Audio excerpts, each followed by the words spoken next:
we're taking startup to a whole new level. We've grown and expanded our reach outside of Metro Manila. We'll share with you inspiring stories of entrepreneurs who've carved a niche for themselves in their own hometowns from all over the country. I'm Bob Aquino. Hop on the Startup Caravan and be inspired to start up your own business.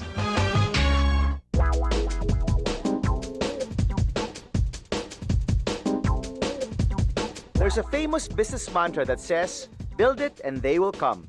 The Subic-Clark-Tarlac Expressway, the country's longest tollway-run highway and the Philippines' most ambitious to date, was built behind that premise. At its most basic, the SCTEX plans to connect Hacienda Luisita in Tarlac with Subic Bay and Clark to make the three locations more accessible to Manila and Northern Luzon by cutting travel time. But the deeper reason for building the highway is to attract people to invest in SC&T and boost existing businesses already there. In terms of easier and faster road travel, SCTEX gets our thumbs up. But has it been successful in attracting new businesses or helping those already there? It's been almost a year since the SCTEX highway opened, and we're doing a check of the area to find out if this new highway does indeed bring a boom to the business scene in Subic, Clark, and Tarlac. First stop on our SCTEX road trip, Clark Air Base.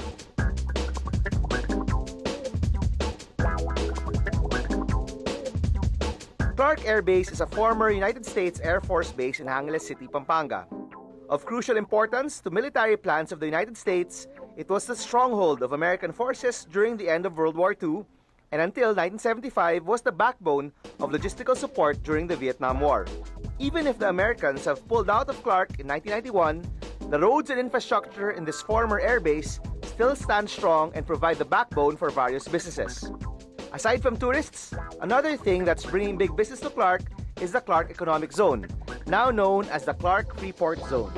The master plan for the zone is to develop the area into an airport-driven urban center, perfect for the requirements of high-end IT-enabled industries, aviation and logistics-related enterprises, tourism, and other sectors.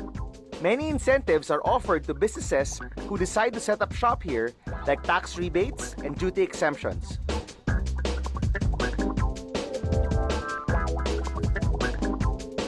One company taking advantage of the perks of setting up shop in Clark is the newest player in Philippine ice cream. Well, first, maganda yung lugar ng Clark. I mean, when we started, it was already there. Besides, our plant is there, no? So, and some of the benefits that, being in Clark gives us. That's why we chose to be in Clark. Bobby started Creamline in 2005 when his friends were looking for a business to get into.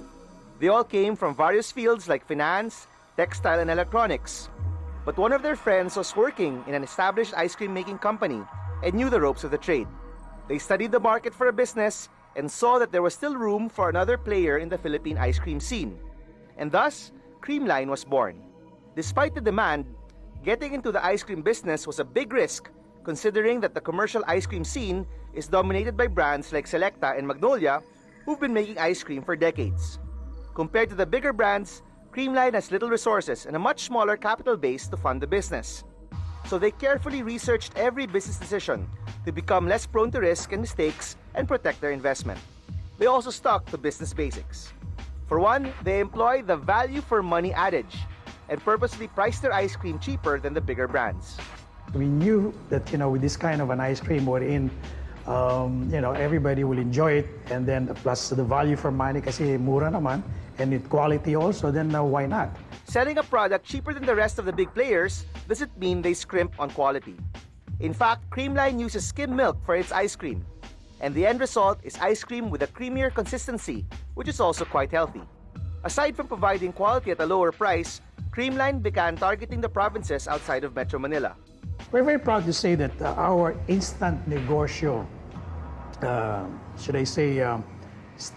channel of distribution or system is very much been accepted, especially by the entrepreneurs of, the small-time entrepreneurs, the Filipino small-time entrepreneurs, especially, yung mga balikbayan ng gagaling dyan. For small capital, they already have this instant negosyo. And what exactly do I mean by that? Just for, let's say, capital mo, 3,000 pesos lang, may negosyo ka na. Because we provide the freezer, we give you the freezer. The 3,000 pesos is the content of the freezer. And with that, may tindahan ka na, may negosyo ka na. And then we deliver to you once every week or at least once every 10 days. And because of that, there is already an acceptance. This distribution system works well for both Creamline and the distributor. The distributor works doubly hard since its revenues directly come from sales, while Creamline eliminates the extra cost needed to penetrate the supermarkets. Because of the big investment needed in setting up an ice cream making facility, 4 years into the business may not be enough time to judge whether or not Creamline is a financial success. But to Bobby and the rest of the owners, Creamline is their baby, and they'll do what it takes to make it grow. What is important are the people. No? If you don't have the right people, even though you have the capital to run the business, it's not gonna fly. Second, also,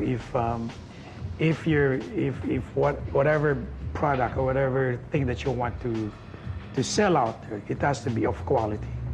No matter what, it has to be of quality. And the most important thing is always continuous learning, no? Researching for the better ways of doing things. Always having an open mind, listening to people. I mean, what should be the best way to do things, and sometimes also learn from your competitors. And also, one other important thing is the passion for the business, because without the passion and belief in your product, it's not going to fly.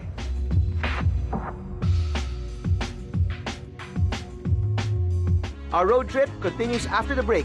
We'll show you how the Philippines' biggest pizza is giving its owners big business.